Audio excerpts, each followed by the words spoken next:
Hello everyone, ఈరోజు వీడియోలో అయితే కాలీఫ్లవర్ పకోడీ చాలా ఈజీగా సింపుల్గా ఎలా ప్రిపేర్ చేసుకోవాలో షేర్ చేస్తున్నాను. వీడియో ఎండ్ వరకు చూడండి. చాలా సింపుల్ ప్రాసెస్ అనమాట. టేస్ట్ అయితే చాలా బాగుంటుంది. పైనంతా క్రిస్పీగా లోపల సాఫ్ట్గా ఉంటుంది. ఎలా ప్రిపేర్ చేసుకోవాలో చూద్దాం.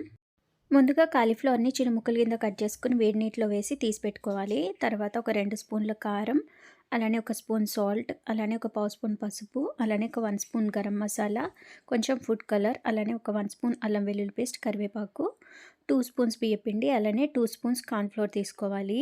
అలానే ఒక ఎగ్ తీసుకోవాలి. ఫుడ్ కలర్ అనేది ఆప్షనల్, మీకు నచ్చితే వేసుకోండి లేకపోతే లేదు.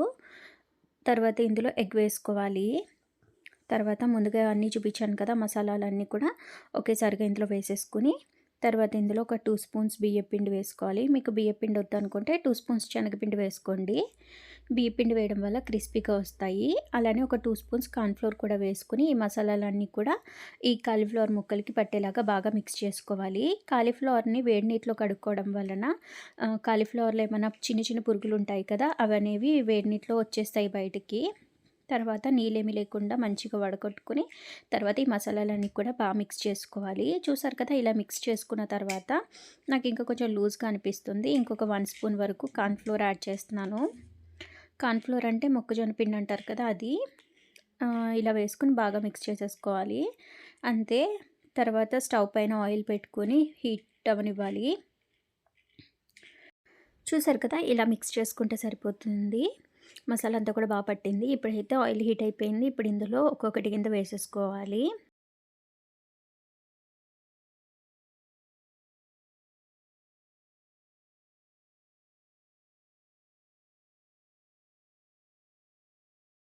ఇలా ఆయిల్‌లో సరిపడినన్ని వేసుకొని తర్వాత మిగిలినవి మళ్ళీ వేసుకొని ఫ్రై చేసుకోవాలి. వేసిన వెంటనే కలిపేయకూడదు.